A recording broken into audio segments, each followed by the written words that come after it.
What's up guys, in this video I'm gonna show you how to fix the we can't find your camera error on Windows 11. So this usually happens because of permission settings, drivers or disabled hardware. So first, simply make sure your camera is actually connected and turned on. So this is if you're using an external webcam.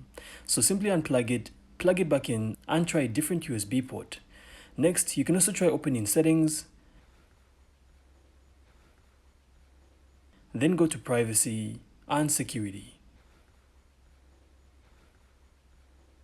From here, you can then select camera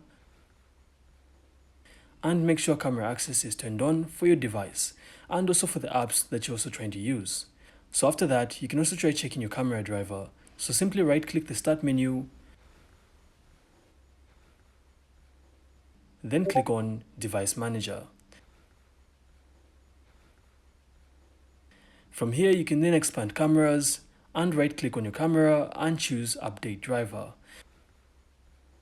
So if this doesn't help, you can also try uninstalling the device and restarting your PC. Don't worry, Windows is gonna reinstall it automatically. So finally, you can also try opening settings, then go to system, then troubleshoot. From here, you can then run the camera troubleshooter, and once everything is done, you can then restart your PC and test the camera again. So this should get your camera working again. So that's it. So I really hope you found this insightful, and if you did, then make sure to leave a like and of course subscribe. Then we'll see you on the next one.